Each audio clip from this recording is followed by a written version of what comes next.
Na balita, ongoing po ang search and rescue operations ngayon sa La Trinidad, Benguet matapos magka-landslide sa Shilan Road sa Barangay Shilan. Ayon sa La Trinidad Police, isa na ang nailigtas, dalawa po ang hinahanap pa. Tutok lang po dito sa Balitang Hali para sa updates ng balitang ito.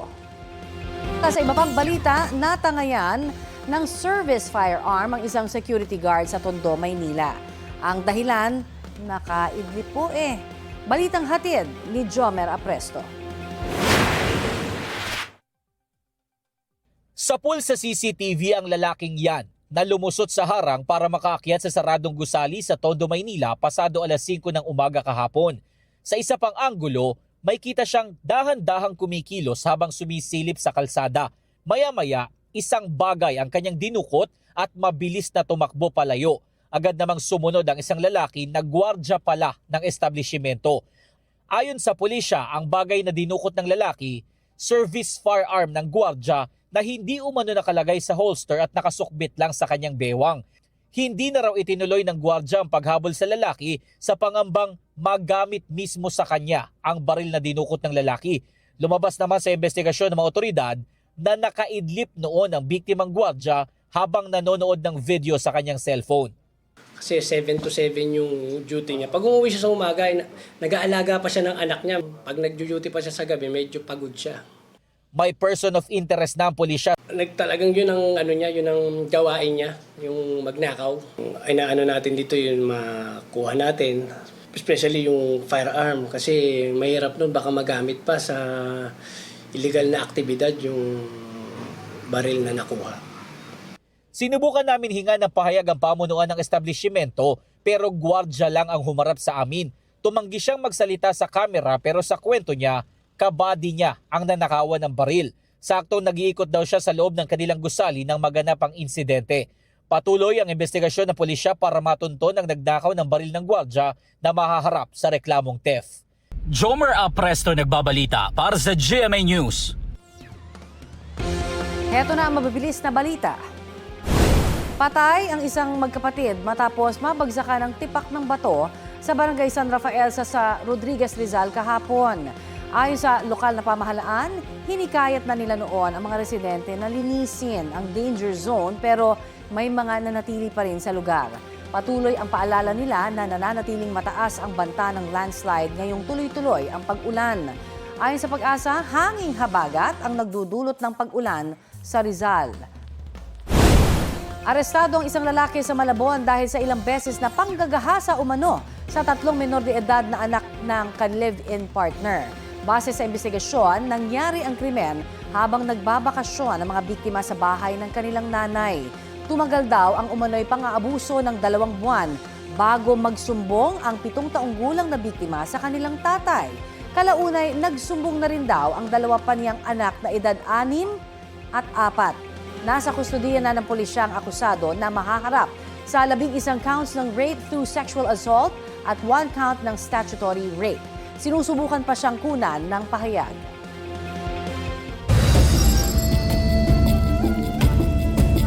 Nasawi ang isang binatilyo matapos mabagsakan ng basketball stand sa Magalang, Pampanga. Sa investigasyon ng pulisya at salaysay ng kapitan ng Barangay San Isidro, pumasok ang biktima at 2 kapwa menor de edad sa ginagawang covered court doon para maglaro ng basketball. Umakyat po sila sa stand at inalog ang basketball ring. Nakalambitin noon sa ring ang 13 anyos na biktima. Dahil sa bigat at pag-alog, nawalan ng balanse ang stand at tinamaan ang binatilyo. Ayon sa tiyuhi ng biktima, dumaan sa court ang kanyang pamangkin nang makitang may mga naglalaro. Wala raw pabigat sa baba ng stand kaya natumba. Nanawagan siya ng hustisya para sa biktima. Ayon naman sa barangay, hindi pa na ito turn over sa kanila ang court dahil hindi pa tapos yon gawin. Patuloy ang investigasyon. Hulikam sa Balete, Aklan ang pananalisi sa isang classroom. Kasyual na pumasok ang lalaking pungyan sa silid sa Feliciano Elementary School. Maya-maya, payuko, nagmamasid at nagmamadali naman siyang lumabas ng silid-aralan. Nangyari po yan habang nagsasagawa ng flag ceremony ang paaralan. Ang lalaki kawatan umano na tumangay sa mahigit 1,000 pisong cash mula sa wallet ng isang guro. Tukoy na ng pulisya ang suspect na dati raw estudyante ng eskwelahan.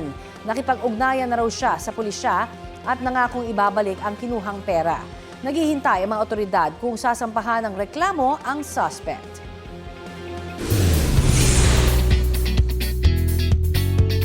Kahit busy sa showbiz career at upcoming comedy film na Saving Cherry, patuloy ang paghahanda ni Mikey Quintos para sa architecture licensure exam.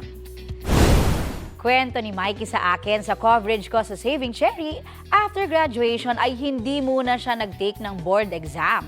Gusto niya muna raw magkaroon ng actual experience. Tinulungan siya ng kanyang best friend noong college na isa ng licensed architect ngayon na ma-achieve yan. Determinado rin si Mikey na mag-board exam dahil 10 taon daw ang ginugol niya sa pag-aaral ng architecture. Target daw ni Mikey na mag-board exam next year. And I'm actually in it for experience talaga, more than anything. Para before ako mag-boards, mas may experience ako. Baka sure ako, kung may experience ako, may mga tanong doon na masasagot ko eh. Alam mo yon. Sa iba pang balita, kulang para sa grupong Manibela ang inaprubahang 12 pesos kada litrong fuel discount para sa mga tsuper ng mga pampublikong sasakyan. Bagamat malugod daw na tinatanggap ng Transport Group ang panibagong tulong ng pamahalaan, hindi raw ito sapat. Paliwanag ng grupo, maraming beses na hindi nakakakuha ng fuel discount ang mga tsuper dahil karaniwang offline ang sistema sa mga gasolinahan o kaya'y ilang piling gas stations lamang ang kasali sa programa o hindi na ibibigay ang pangakong discount. Dahil dyan, tuloy ang pangangalampag ng Manibela para sa agarang pag-aproba sa dagdag pasahe. Yun daw ang magbibigay ng pangmatagalang tulong sa mga tsuper at kani-kanilang pamilya. Inanunsyo ng Malacanang ang 12 pesos kada litrong fuel discount kahapon at mas malaki po yan kaysa sa kasalukuyang 10 pesos. Ipatutupad yan simula August 15. Naghain ng urgent motion to intervene sa Navotas Regional Trial Court ang Trade Union Congress of the Philippines para ibasura ang panibagong petisyon na harangin ang 85 peso wage hike sa Metro Manila. Ayon kay PUCP spokesperson Carlo Miguel Oñate, ang Alliance of Philippine Fishing Federations Incorporated nang naghain ng naturang petisyon.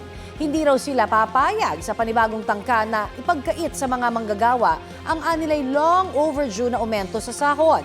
Anya, premature ang petisyon at walang batayan.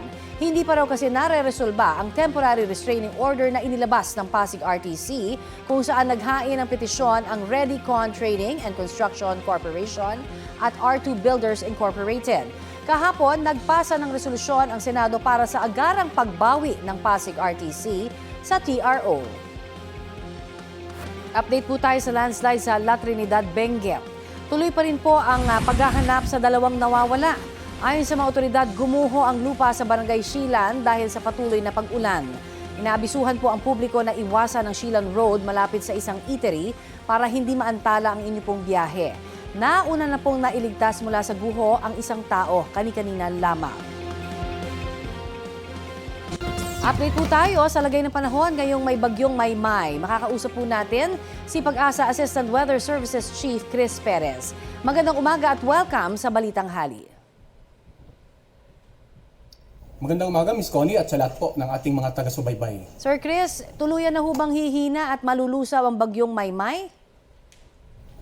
Well, inaasahan po natin yan dahil sa mga oras na ito ay tinatawid na itong kalupaan ng Northern Luzon area. At alam naman po natin na yung mga kabundukan dito ay malaking bagay para makadagdag sa posibleng dahan-dahan nitong bagyong si Maymay. Ganun pa man, dapat alerto pa rin yung mga kababayan natin sa nakararaming bahagi ng Northern Luzon dahil nga may nakataas pa rin dyan wind signal, bukod sa malakas na hangin ay mga pag-ulan na pwede pa rin magdulot ng mga pagbaha at pagguho ng lupa, lalong-lalo po sa mga areas na malapit po sa gilid ng mga bundok. Okay, nabanggit nyo pakiulit lamang, nasaan na ho ngayon ang bagyong Maymay again?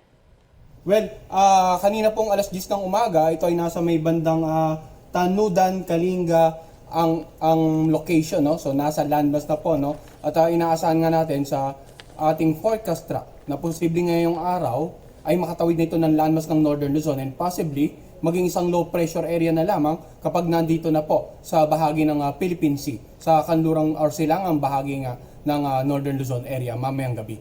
Hanggang kailan mananatili sa ilalim po ng tropical wind signal yung mga probinsyang apektado ng bagyong Maymay kaya?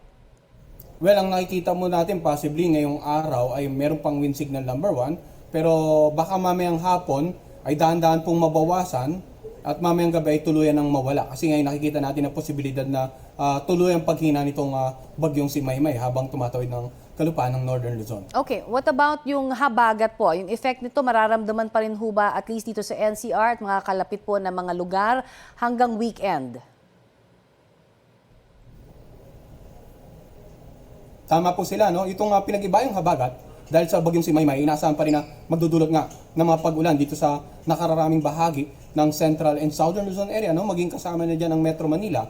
At bukod pa dyan, yung pinag-usapan natin na bagamat inaasang magtuloy ang hihina ang bagyong si Maymay, posible namang itong bagyong may international name na Dolphin ang magpaibayo ng habagat sa mga susunod na araw. Ngayon parating na weekend, no? So, asahan po natin yung mga pag-ulan, lalong-lalo sa kanlurang bahagi nga ng Hilaga at Gitnang Luzon ay posibleng magtuloy-tuloy hanggang ngayong darating na weekend. Kaya ang tabayanan po ng mga kababayan natin, hindi lamang i-update natin sa bagyong si Maymay, kundi maging yung weather advisory natin patungkol sa dalang ulan nitong bagyong Maymay at ang pinag-ibayong habagat sa mga susunod na araw. Okay, ito pong bagyong Dolphin, international name po ito, no? May chance pa rin ho ba itong pumasok sa ating PAR, sir? Well, sa ngayon, maliit na ang tsansa nito talaga na pumasok ng PAR at inaasahan po natin itong kikilos patungo nga dito sa Southern Island of Japan, then patungo sa southeastern part ng China.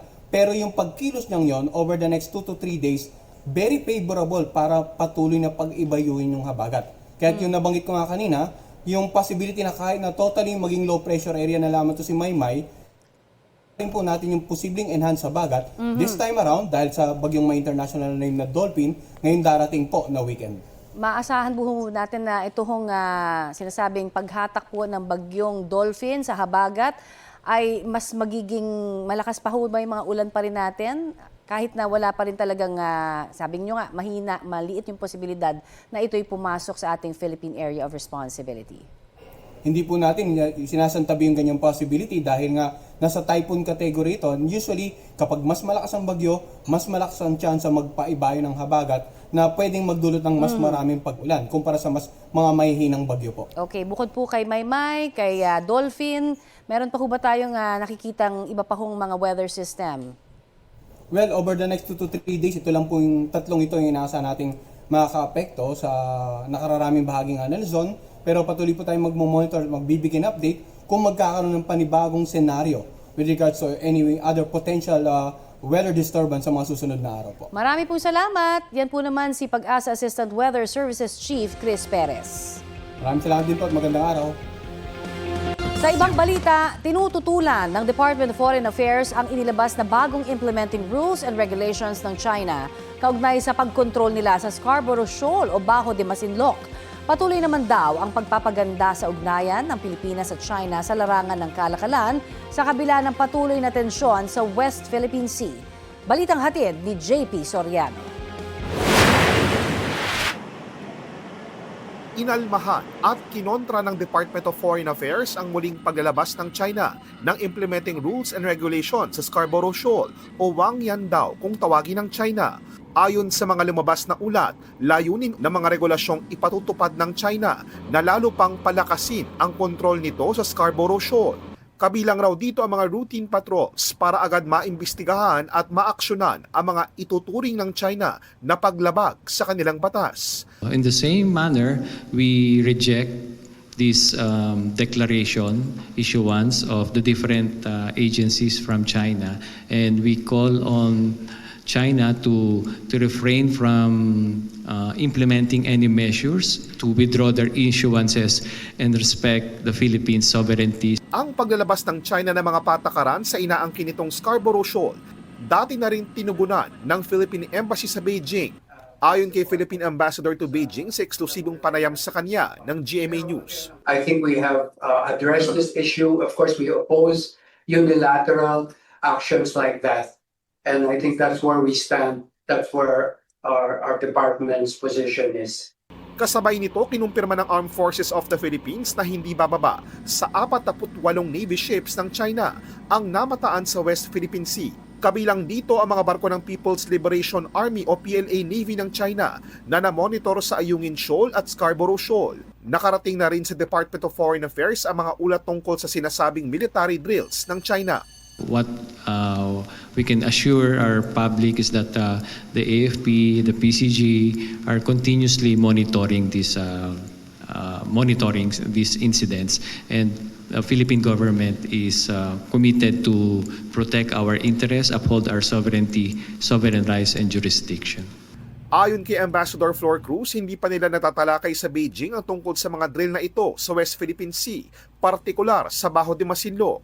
Sa kabila nito, ayon kay Ambassador Flor Cruz, layunin ng New Equilibrium na tinukoy noon ng Pangulo na panindigan ang posisyon ng Pilipinas habang maayos na pinamamahalaan ang mga hindi pagkakaunawaan at ipinagpapatuloy ang kooperasyon sa ibang larangan. We want to create space for diplomacy and dialogue to allow us to pursue other Philippine national interests. While, again, on premise, we stand by our principled position. Sabi nga ng Pangulo, what is ours, we will not give up. Samantala sa gitna ng mga gusot sa pagitan ng Pilipinas at China, patuloy raw ang pag-usad ng malaking trade relationship ng dalawang bansa. Lalo't isa sa pinakamahalagang ini-export ng Pilipinas sa China ay nickel, isang mineral na kailangan sa paggawa ng batteries at iba pang green technologies. Ang Pilipinas ngayon ang isa sa mga pangunahing supplier ng nickel sa China. Ayon kay Peñaranda, nakikipag-usap din ng Pilipinas sa malalaking kumpanya sa China, hindi lang para bumili ng nickel, kundi para maglagay rin ng processing operation sa Pilipinas.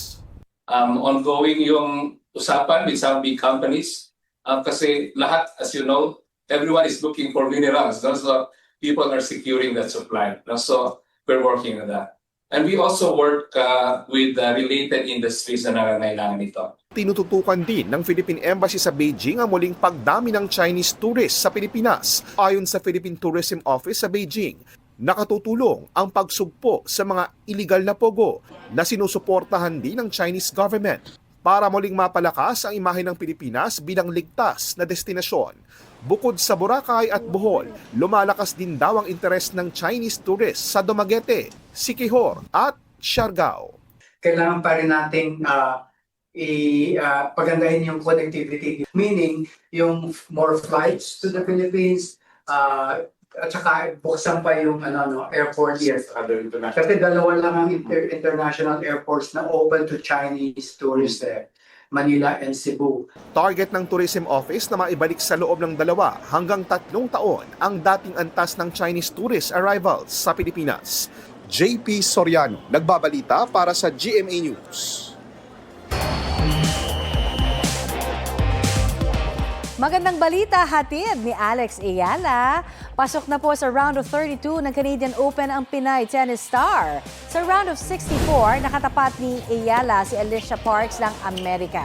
6-1 ang unang set pabor kay Alex hanggang makabawi si Parks sa second set. Nakuha naman ni Ayala ang third set para ipanalo ang laro.